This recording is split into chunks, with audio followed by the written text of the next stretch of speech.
Well, what I'm going to do is I'm going to give you an overview of one of the projects that we worked on. And this project is with the LAX expansion. It was an $11 billion modernization / expansion plan in Los Angeles. In fact, it was one of the largest public works projects in quite some time. And let me just tell you a little bit about where the airport is situated. I'm sure that many of you, it's not a big surprise that airports are usually situated or located next to poor communities of color. LAX is bordered by Inglewood and Lenox to the east, and those areas are predominantly people of color, Latino and African American. At the same time, it's also bordered by El Segundo. That's another city. It's more affluent, and it's also bordered by Westchester, which is part of Los Angeles. As you can see, as LAX attempted to expand, or the Los Angeles attempted to expand its airport in the 90s. However, their plan failed. They weren't able to get the support that they needed. In 2002, we started hearing rumblings that the current administration at that time, which was James Hahn, was wanting to pursue another expansion plan. But he called it a modernization plan, right? So we started hearing the rumblings of that. And so automatically we thought, wow, there could be an opportunity here. We started looking, as Madeline had stated, started doing some initial research, right? What would the plan look like? And who or what decision-making bodies were going to be making the final decisions. Well, we found out that the plan was significant, and that the bodies that were going to be making the decision was the city council. At that point, we thought, wow, well, there's potential here for leverage, because if the mayor needs the city council to approve this project, we can then somehow intervene and create some sort of leverage to bring in a community benefit agreement. At that point, we met with the head of the Federation of Labor, which at that point was Miguel Contreras. We started talking about the possibilities of winning such great benefits. Of course, at that point, there was a PLA that was going to be at the table, but we wanted to expand rather than not just focus on construction jobs. We felt that there was an opportunity here, an opportunity to win environmental protections, an opportunity to win job training, first source hiring. All these ideas came about. So, at that point, Miguel Contreras, the head of the Federation of Labor, was interested. He's like, wow, this is a good idea. Let's think more and more about it.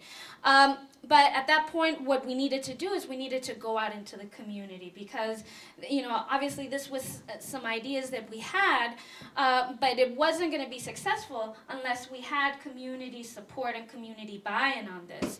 So what we started doing, and again, this is part of the steps that Madeline laid out, doing some initial organizing. What we did is we mapped the whole community. Well, we focused on Inglewood and Lenox, because as we started looking at the plans, we started realizing, it was very clear that the communities that were going to have the most impact was Inglewood and Lenox, communities of color. That El Segundo and Westchester were successful in making sure that their communities weren't going to be impacted by reducing or preventing certain expansions to take place in their areas. And at this point, you have Lenox and Inglewood that are impacted by the flight paths, right? And so that's where we felt this is the area that we should focus on. So we started. We basically mapped out the community.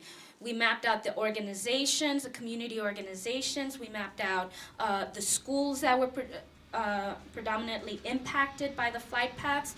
We mapped community activists, and as part of the mapping, we started doing one-on-ones. We talked to everyone In fact, it was a very long process, meeting with every single stakeholder, every single activist, organization. And the whole basis of the conversation was, you know, there is a possibility. This expansion is being proposed and is going to be proposed very aggressively. So there's an opportunity here. And mind you, as I had mentioned before, an expansion plan in the 90s had been defeated. And so you still had organizations and community residents still sticking to the point that in order to protect the community, they had to stop any kind of expansion, and that was the only solution. So it was difficult to get some of the folks off of the mindset of the only solution is to stop this expansion. And so, but how realistic was that? You know, the fact that there was an increase in flights and the projections for LAX to grow was between 30 to 50% in the next few years. And so how were communities going to be protected, right? What kind of environmental protections could be included in the development that would go way beyond what developers or the city was proposing? So it's getting people to think about and creating an alternative vision, right? If this development were to happen, what could be some of the benefits that the community could win? What could be some of the protections, right? So we did a series of one-on-ones, and we had community meetings, and we put the question out there. Do we want to engage in a community benefit agreement? Part of the one-on-ones was also educating folks on what a CBA was, right? Because a lot of folks are like, what is that? So when we had community meetings, putting out the question, you know, is this something that we want to do? Well, after a whole process, the community participants said, yes, this is something that we want to do.